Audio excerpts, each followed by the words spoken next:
ভাইরে ভাই, জাপানের ফুটবলার সুকি ইতুফুসার বাড়ি নাকি বাংলাদেশের নারায়ণগঞ্জ।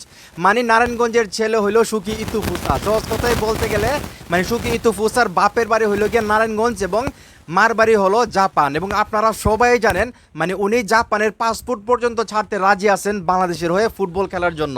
ভাই, নারায়ণগঞ্জের যারা এখন এই মুহূর্তে ভিডিও দেখতেছেন, ভিডিওটা এখন শেয়ার করেন।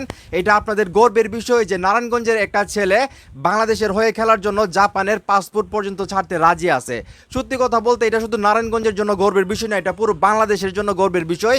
এবং আপনারা সবাই জানেন সুকি ইতুফুসা এমন একজন ফুটবলার যিনি নিজের মুখে বলেছেন যে আমি বাংলাদেশের হয়ে ফুটবল খেলতে চাই এবং তার জন্য যদি আমাকে জাপানের পাসপোর্ট ছেড়ে দিতে হয় সেটাও আমি ছাড়তে রাজি আছি। তো চিন্তা করে দেখেন, অনেক প্রবাসী ফুটবলার বাংলাদেশে আসতেছে ফুটবল খেলার জন্য। কেউ কিন্তু এইটা বলে নাই যে তারা ওই দেশের পাসপোর্ট পর্যন্ত ছেড়ে দিতে রাজি আছে। একমাত্র সুকি ইতুফুসা বাংলাদেশের নারায়ণগঞ্জের গর্ব, নারায়ণগঞ্জের সন্তান, যিনি বলেছেন যে আমি বাংলাদেশের পাসপোর্টের জন্য জাপানের পাসপোর্ট পর্যন্ত ছাড়তে রাজি আছি। এবং আপনাদের জন্য গুড নিউজ, অলরেডি কিন্তু উনি 2 দিন আগে আসলে বায়োমেট্রিক দিয়ে দিয়েছেন এবং হয়তো 7-8 দিনের ভিতরে উনি বাংলাদেশের পাসপোর্ট পেয়ে যাবেন। এবং যেটা বলা হচ্ছে উনি বাংলাদেশে আসবেন, সাব চ্যাম্পিয়নশিপে অংশগ্রহণ করবেন। তো ওনার মূল ঘটনাটা আমি আপনাদেরকে বলতেছি, নারায়ণগঞ্জ ওনার কোথায় বাড়ি, কীভাবে কী হয়েছে সব কিছু। তার একটা রিকোয়েস্ট থাকবে, ভিডিওটা অবশ্যই শেয়ার করবেন। এবং বিশেষ করে নারায়ণগঞ্জের কেউ যদি আমার এখন এই মুহূর্তে ভিডিও দেখতেছেন অবশ্যই শেয়ার করবেন। আমি মনে করি সারা বাংলাদেশের মানুষ জানা উচিত যে নারায়ণগঞ্জে এলো সুকি ইতুফুসার বাড়ি। তো এখানে মূল ঘটনাটা হলো বাংলাদেশের হয়ে খেলতে প্রস্তুত জাপানি বংশোদ্ভূত সুকি ইতুফুসা। জাপানে জন্ম ও বেড়ে ওঠা সুকি ইতুফুসার শিকড় বাংলাদেশে।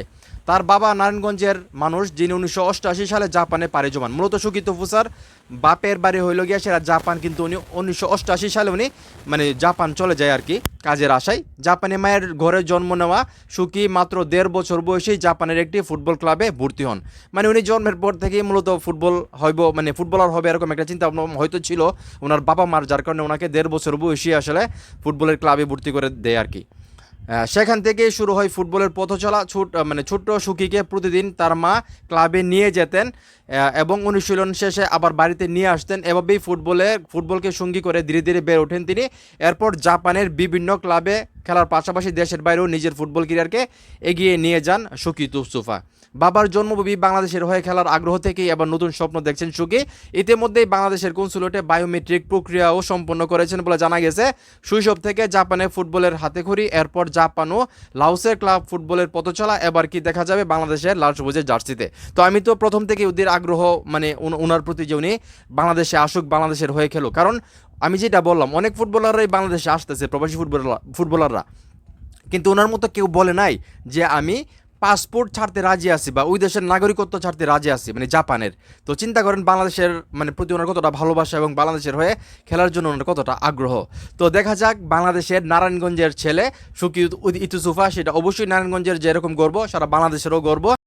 তো এখন এই মুহূর্তে যারা আমার এই ভিডিও দেখতেছেন ভিডিওটা শেয়ার করে দেবেন। বিশেষ করে নারায়ণগঞ্জের হলে তো অবশ্যই ভিডিওটা শেয়ার করবেন, যাতে সারা বাংলাদেশের মানুষ জানতে পারে নারায়ণগঞ্জের ছেলে সুকি ইতুফুসা। ঠিক আছে।